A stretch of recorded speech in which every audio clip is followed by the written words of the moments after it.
जय श्री राम दोस्तों। The horror story में आपका स्वागत है। तो दोस्तों, क्या हो अगर आप किसी रास्ते पर जा रहे हो और आप किसी ऐसी चीज का शिकार हो जाते हैं जिससे आपकी हफ्तों हफ्तों की नींद उड़ जाए। तो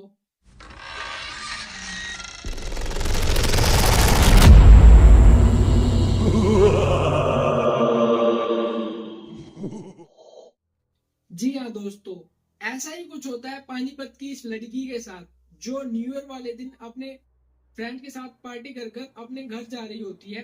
तो ये उस टाइम काफी ज्यादा लेट हो जाती है, रात का काफी ज्यादा टाइम हो जाता है। तो ये सोचती है अपने घर किसी शॉर्टकट के रास्ते से जाया जाए।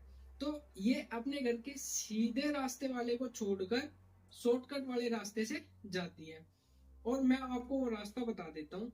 जो पानीपत का देवी मंदिर है, उसके बगल में एक नाला बहता है। तो उस नाले के जस्ट बगल में एक रोड गया हुआ है। तो ये लड़की उस रोड से चलने लगती है और उस रोड पर आगे जाकर एक पीपल का पेड़ आता है।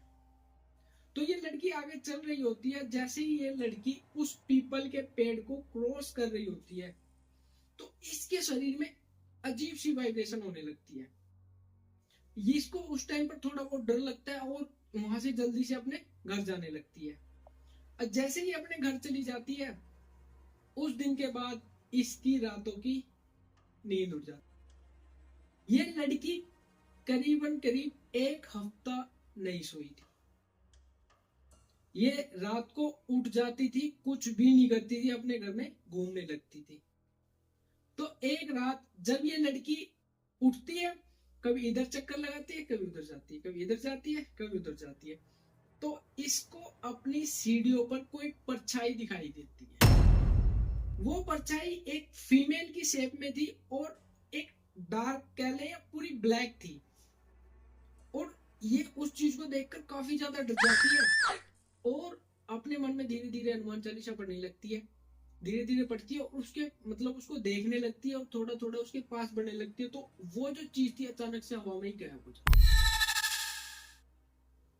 तो इस चीज से बहुत ज्यादा घबरा कर ये अगले दिन अपनी मम्मी से बात करती है इस बारे में।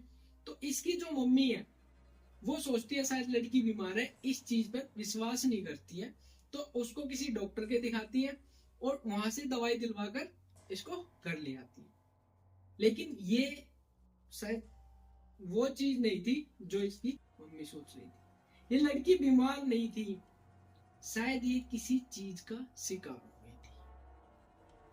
तो एक रात जब ये फिर उठकर चक्कर लगा रही होती है, इसकी मम्मी की भी आंख खुलती है और उस दिन इनके घर की लाइट चली जाती है। तो अंधेरे में इसके बाल खुले हुए थे और एक अजीब सा घर में माहौल बन गया था, एक डर का माहौल। तो इसकी मम्मी की आंख खुलती है, वो देखती है क्या कर रही है। उस टाइम पर जब इसके बाल खुले हुए थे, जब ये चक्कर लगा रही थी, इसकी मम्मी को नहीं पता था ये इनकी लड़की है। इनकी मम्मी भी डर जाती है। तो अचानक से जैसे ही लाइट आती है, तो इसकी मम्मी को इसका चेहरा दिखाई देता है। तो इसकी मम्मी एकदम देख के इसके पास जाते इसको चाटा मार देती है। तो जब इसके चाटा लगता है, ये एकदम होश में आती है और अपनी मम्मी को पूछती है क्या हुआ, मैं यहाँ कैसे आई हूँ। इसको कोई होश नहीं था उस टाइम पर। तो इसकी मम्मी इस चीज से काफी ज्यादा डर जाती है और अगले दिन एक मौलवी के पास जाती है, जो इनके घर के कहीं आसपास ही रहता था और शायद उसके बारे में इन्होंने सुना भी हो। तो जब ये उसके पास चले जाते हैं, तो वो मौलवी, जो ये लोग होते हैं, वो उस मौलवी को यही बताते हैं कि ऐसी ऐसी प्रॉब्लम है। पर जो मेन सीन था वो लड़की को पता था केवल कि कैसे ये रात को आ रही थी और कहाँ पर इसके साथ कोई ऐसा वाइब्रेशन हुआ था शरीर में। तो वो तो इन्होंने अब तक मौलवी को नहीं बताया था। तो उस टाइम पर मौलवी सारा सच बताते हैं कि कैसे ये रात को उस रास्ते से आ रही थी और शायद इसने अपने बाल खोल रखे थे। तो लड़की भी कहती है हाँ मैंने अपने बाल खोल रखे थे और शायद परफ्यूम वगैरह भी लगा रखा था। तो कोई ऐसी चीज थी या एंटिटी कह ले उसको, ये लड़की उसको पसंद आ जाती और इसके साथ रहना चाहती है। वो चीज इसको नुकसान तो नहीं पहुंचा रही है, लेकिन रात को इसके साथ इंटीमेट भी हो रही है। तो जो वो लड़की थी रात के टाइम अपने तो होश खो देती थी, क्योंकि वो रात के समय एक अलग ही दुनिया में चली जाती थी। उसको नहीं पता था मैं क्या कर रही हूँ क्या नहीं कर रही हूँ। और वो जो चीज थी शायद इसके साथ इंटीमेट भी हो रही थी, ये मौलवी जी बताते हैं उसको। अभी जब लड़की होती है वो भी इस चीज को सुनकर ये नोटिस करती है कि पिछले कुछ दिनों में इसके साथ जो हो रहा था वो चीज नॉर्मल नहीं थी। क्योंकि जब ये सुबह उठती थी या इसकी बॉडी में पेन रहता था, हालांकि रात के टाइम ये सोती नहीं थी, सुबह 5 या 6 बजे इसको नींद आती थी, 1-2 घंटे के लिए सोती थी, उसके बाद इसकी पूरी बॉडी में पेन रहता था। तो इस सब के बाद मौलवी जी बताते हैं मैं इस चीज का इलाज कर दूंगा, पर अभी नहीं, मैं इसका इलाज कल करूंगा, अभी के लिए मैं आपको कुछ उपाय बता देता हूँ, ये कर लेना, रात के समय इसको कोई दिक्कत नहीं होगी। तो वो मौलवी जी बताते हैं आप सोते समय अपनी तकिए के नीचे एक माचिस रख लेना और एक लोहे का चाकू भी। तो ये अपनी तकिए के नीचे माचिस तो रख लेती है, लेकिन वो जो चाकू होता है वो अपने हाथ में कड़े जो कड़ा होता है उसमें फंसा के रख लेती है और सो जाती है। क्योंकि उपाय कर दिया गया था तो इसको उस टाइम पर नींद भी आ जाती है। तो जैसे सो रही होती है रात के करीब 12-12:30 बजे उठती है और अचानक से चिल्लाने लगती है एक अजीब सी आवाज में। तो इसके जो ब्रदर और सिस्टर होते हैं वो उठते हैं और वो भी चिल्लाने लगते हैं, तो क्या करी है और तेरे को क्या हुआ है।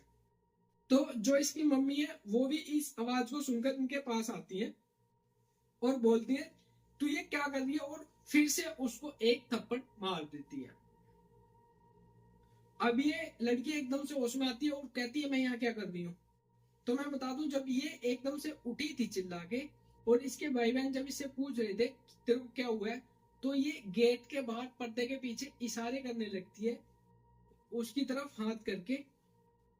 जो इसको दिखाई दे रहा था कुछ, लेकिन इसके भाई बहन को कुछ भी दिखाई नहीं दे रहा था। वही चीज जो अभी पीछे इसको दिखाई दी थी सीढ़ियों पे, वही चीज इसको अब पर्दे के पीछे दिखाई दे रही थी। तो उस टाइम जब इसकी मम्मी इसको चाटा मार देती है तो ये होश में आ जाती है और वापिस से इसको सुला दिया जाता है। तो अब इसकी मम्मी इसके साथ लेट जाती है, रात बीतती है और अगले दिन फिर ये उस मौलवी के पास जाते हैं। जब ये उस मौलवी के पास जाते हैं और जो इस रात को जो भी इंसिडेंट हुआ था इस लड़की के साथ वो भी उनको बताते हैं कि आपने उपाय तो बता दिया था लेकिन इसके साथ ये भी हुआ था। तो मौलवी जी बताते हैं हाँ शायद हुआ भी होगा, क्योंकि वो जो चीज थी शायद इस जो भी उपाय इन्होंने किया था उससे शायद थोड़ा बहुत परेशान भी हुई होगी और इसको तंग करने का सोचा हो। तो इसके बाद मौलवी जी उस लड़की पर तंत्र मंत्र करते हैं और उसको पढ़कर पानी देते हैं पीने के लिए और 4 पर्चियां बनाकर देते हैं जिसमें उर्दू में कुछ लिखा होता है और वो मौलवी होते हैं वो उन पर्चियों को लपेट कर इसको देते हैं और इससे कहते हैं कि ये जो पानी है तुम्हें 4 दिन लगातार पीना है थोड़ा थोड़ा करके, और जो पर्चियां हैं उनको जब भी तुम नहाने जाओगी या नहा रही होगी उस टाइम डेली एक पर्ची अपने ऊपर उतार कर और जिस पानी से तुम नहा रही होगी उसी पानी में तुम्हें बहा देनी है। ये लड़की वैसा ही करती है और 4 दिन लगातार ये वही पानी पीती है और उन पर्चियों को अपने ऊपर से उतार कर डेली उसी पानी में बहाने लगती है। उस टाइम पर ये लड़की बिल्कुल ठीक हो जाती है। उसके बाद आज तक तो इसको ऐसी कोई दिक्कत नहीं हुई है। तो दोस्तों हम में से काफी लोगों का मानना ये होता है जो पीपल का पेड़ होता है वो आत्माओं का या भूत प्रेतों का घर होता है। ये चीजें ज्यादातर उन पर ही रहती हैं और हम इनको चाहे कितना इग्नोर कर लें पर ये सच है कि ये चीजें होती है। यहाँ पर मैं आपको स्टोरी सुना रहा हूँ और क्या पता मेरे आसपास कोई चीज है और आप जहां से भी स्टोरी सुन रहे हो, आप बैठकर सुन रहे हैं, आप लेट कर सुन रहे हैं, आपके आसपास कोई चीज हो जिसको आप तो नहीं देख सकते लेकिन वो चीज आपको देख रही होगी।